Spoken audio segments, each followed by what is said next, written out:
നിങ്ങളുടെ മാരേജ് കഴിഞ്ഞിട്ട് മഷൂറയുടെ കാര്യം അവതരിപ്പിച്ചപ്പോൾ ഇപ്പം ഹസ്ബൻഡാണ് അപ്പോൾ ആ ഒരു ലവ് വേറൊരാൾക്കും കൂടെ ഷെയർ ചെയ്യുന്നു എന്ന് പറയുന്ന ഒരു സിറ്റുവേഷൻ ആണല്ലോ നടക്കുന്നത് വേറൊരാളെ മാരേജ് ചെയ്യുമ്പോൾ ആ ഒരു റിയാക്ഷൻ സോനയുടെ എങ്ങനെയായിരുന്നു അല്ലെങ്കിൽ ഇങ്ങനൊരു ആ ഒരു പെർട്ടിക്കുലർ ടൈമിൽ ഞാൻ ചോദിച്ചത് ആ ടൈമിൽ കരച്ചിലായിരുന്നു ഞാനിങ്ങനെ പറഞ്ഞു ഇതൊക്കെ പറഞ്ഞ് കരഞ്ഞു പിന്നെ ബഷി എത്രത്തോളം ഞാൻ പറയട്ടെ എന്നെ പോലെ ലോകത്ത് വേറെ ആരും ഉണ്ടാവൂല എന്താ വെച്ചാൽ ഞാൻ വേറെയാണ് മഷുവിനെ പോലെ വേറെ ആരും ഉണ്ടാവില്ല.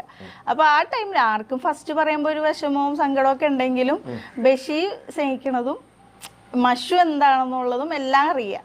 അപ്പത്തേക്കും എനിക്ക് ഇയാളെ വിട്ടു എന്ന് പറയാനുള്ള മനസ്സുമില്ല. ഞങ്ങൾ ഓൾറെഡി ഫ്രണ്ട്സ് ആണ്. അപ്പത്തേക്കും പറ്റൂല എന്നെ കൊച്ചു ആ പെണ്ണിനെ വിട്ടോളണം എന്ന് പറയാനുള്ള സാധനമില്ല. എന്ന് വെച്ചാൽ ഞങ്ങൾ ഓൾറെഡി തിക്കായി.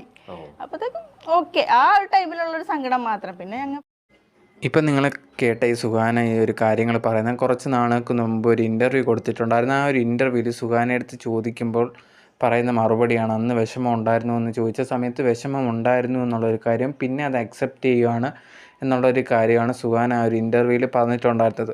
സോ സുഹാന എന്നെ സമ്മതിക്കുന്നുണ്ട് ആ ഒരു കാര്യം അക്സെപ്റ്റ് ചെയ്യുന്നതിന് മുമ്പ് ഭയങ്കരമായിട്ടുള്ള രീതിയിൽ വിഷമം ഉണ്ടായിരുന്നു. അവസാനം ബഷീറിന് ആ ഒരു ഇഷ്ടമുണ്ട് എന്ന് മനസ്സിലാക്കിയപ്പോഴാണ് സമ്മതിച്ച് ചെയ്യുന്നത്. പക്ഷെ അത് എത്രമാത്രം സത്യമാണെന്നും നമുക്കറിയത്തില്ല. ചിലപ്പോൾ അത് ബഷീറിനെ ഫോഴ്സ്ഫുള്ളി സുഹാനെ കൊണ്ട് സമ്മതിപ്പിച്ചതാണോ എന്നുള്ളൊരു കാര്യങ്ങളൊക്കെ നമുക്കറിയത്തില്ല. എന്തായാലും കുറേയധികം കമൻസും കാര്യങ്ങളൊക്കെ കണ്ടിട്ടുണ്ടായിരുന്നു. സുഹാനയ്ക്ക് ഇല്ലാത്ത വിഷമമൊക്കെ ഇതിൻ്റെ ബാക്കി കുറേയധികം പേര് ഇതിനെപ്പറ്റി വീഡിയോ ചെയ്തവർക്ക് എന്താണ് ഇതിന് ബുദ്ധിമുട്ടെന്നൊക്കെ ചോദിക്കുന്നുണ്ടായിരുന്നു. നമുക്ക് ഇതിൽ നിന്ന് തന്നെ മനസ്സിലാവും സുഹാനയ്ക്ക് അതിൽ ബുദ്ധിമുട്ടുണ്ടായിരുന്നു.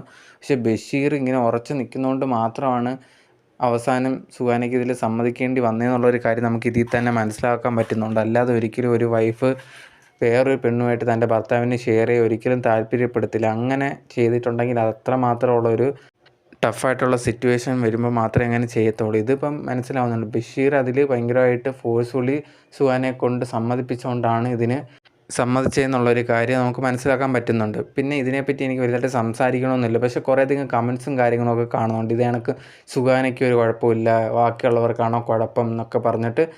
അതുകൊണ്ട് മാത്രമാണ് ഈ ഒരു വീഡിയോ ഞാൻ ചെയ്തത്.